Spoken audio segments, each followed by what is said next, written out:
Hello all welcome to ఫిల్మాటిక్. Prabhas కథానాయకుడిగా నాగశ్విన్ దర్శకత్వంలో రూపొందిన సినిమా కల్కి 2898 AD. భారతీయ సినీ పరిశ్రమ ఎంతో ఆసక్తిగా ఎదురు చూస్తున్న ఈ చిత్రం ఈ రోజు భారీ అంచనాల మధ్యలో భారీ స్థాయిలో రిలీజ్ అయింది. కథ విషయానికి వస్తే భవిష్యత్తులో ప్రపంచమంతా వనరులను కోల్పోయిన నిర్జీవమైన దశలో కాశీ పట్టణం ఒక్కటి మాత్రమే ఉంటుంది. అక్కడ సుప్రీం యాస్కిన్ కాంప్లెక్స్ అనే వండర్ఫుల్ లోకాన్ని క్రియేట్ చేసుకుని ఆ ప్రాంతాన్ని లీడ్ చేస్తాడు. కాంప్లెక్స్ కింద భూమి మీద ప్రజలు కష్టపడుతూ బాధలతో బతుకుతూ ఉంటారు. దీంతో అక్కడే ఉండే భైరవకి కాంప్లెక్స్ లోకి వెళ్లి బతకాలని బలమైన కోరిక ఉంటుంది. దానికోసం భైరవ రకరకాల ప్రయత్నాలు చేస్తుంటాడు. ఈ క్రమంలో జరిగిన కొన్ని నాటకీయ పరిమాణాల నేపథ్యంలో మళ్ళీ 6000 సంవత్సరాల తర్వాత కలికి రాబోతున్నాడని సుప్రీం యాస్కిన్ మనుషులకు అర్థమవుతుంది. దీంతో సుమతి కడుపులోని దేవుని కాపాడడానికి అశ్వత్థామ వస్తాడు.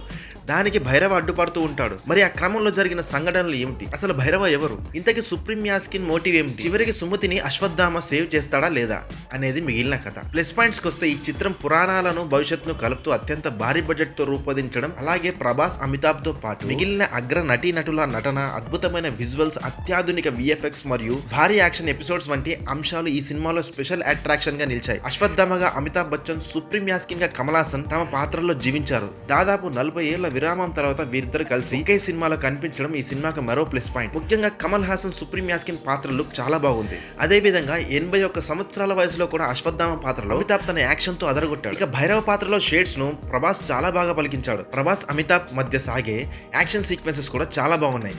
తన పాత్రకు ప్రభాస్ ప్రాణం పోశారు. దానికి ప్రభాస్ తన లుక్స్ అండ్ యాక్షన్ తో ఈ సినిమాకి హైలైట్ గా నిలిచాడు. దీపికా పదుకునికి చాలా మంచి పాత్ర దొరికింది. ఆమె భగవంతుణ్ణి కన్నే అమ్మగా అలరించింది. నటి శోభన తన పాత్రలో మెరిశారు.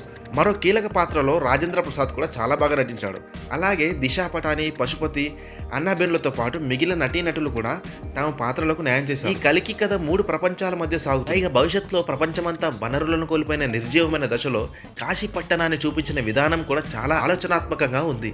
అదే విధంగా సర్వమత శరణార్థులు ఉండే ప్రాంతంగా శంబాలను చూపించిన విధానం కూడా చాలా బాగుంది. ఇక అన్ని వనరులు కలిగి ఆకాశంలో కిలోమీటర్ మేర ఉండేలా కాంప్లెక్స్ ను వండర్ఫుల్ గా డిజైన్ చేశారు. మొత్తానికి గుడ్ క్లైమాక్స్ తో పాటు ప్రతి నేపథ్యాన్ని, ప్రతి పాత్రను దర్శకుడు నాగశ్విన్ చాలా బాగా తీర్చిదిద్దారు. మైనస్ పాయింట్స్ ఏంటంటే కల్కి 2898 AD కథా నేపథ్యంలో డెప్త్ ఉన్న ఫస్ట్ హాఫ్ లో కొన్ని సన్నివేశాలు స్లోగా సాగుతాయి. అలాగే మెయిన్ ప్లాట్ లోని మెయిన్ క్యారెక్టర్స్ మధ్య ప్రధాన కాన్ఫ్లిక్ట్ ను ఇంకా బాగా ఎస్టాబ్లిష్ చేయాల్సింది. అలాగే కొన్ని ఇన్సిడెంట్స్ మరీ సినిమాటిక్ గా కనిపిస్తాయి. శంబాల రెబల్స్ రేపటి కోసం చేస్తున్న యుద్ధంలోని ఎమోషన్స్ ను ఇంకా బలంగా చూపించి ఉంటే బాగుండేది. అదే విధంగా భైరవ పాత్రను క్లైమాక్స్ లో చూపించిన విధంగా ఫస్ట్ హాఫ్ లో కూడా కొన్ని ఎలివేషన్స్ పెట్టి ఉంటే బాగుండేది. టెక్నికల్ గా చూసుకుంటే సినిమాలో సాంకేతిక విభాగం వర్క్ చాలా బాగుంది. సంతోష్ నారాయణ సంగీతం సినిమాకు ప్లస్ అయింది. అదే విధంగా డి జార్డి సినిమాటోగ్రఫీ సినిమాకే హైలైట్ గా నిలుస్తుంది. కొన్ని కీలక సన్నివేశాలు కెమెరామెన్ పనితనం చాలా బాగుంది. ఎడిటర్ కోటగిరి వెంకటేశ్వరరావు ఎడిటింగ్ బాగుంది. సినిమా నిర్మాత అశ్విన్ దత్ పాటించిన ప్రొడక్షన్ వాల్యూస్ అద్భుతంగా ఉన్నాయి. దర్శకుడు నాగశ్విన్ తన రచనతోనూ దర్శకత్వంతోనూ ఆకట్టుకున్నారు. ఫైనల్ గా మూవీ అనాలిసిస్ వస్తే పురాణాలను భవిష్యత్తును కలుపుతూ high voltage action and emotional entertainer గా వచ్చిన ఈ చిత్రం యూనిక్ స్టోరీ థీమ్ తో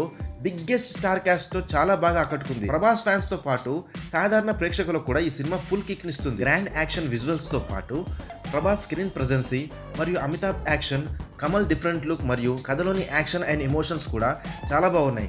కాకపోతే కొన్ని యాక్షన్ సన్నివేశాలు రెగ్యులర్ గా అనిపిస్తాయి. కానీ ఓవరాల్ గా ఈ సినిమా ఆడియన్స్ ను బాగా ఆకట్టుకుంటుంది. డౌట్ లేకుండా ప్రభాస్ ఫ్యాన్స్ కి ఫుల్ పూనకాలను ఇస్తుంది. My rating for this film out of 5 3.5. Thank you for watching this video.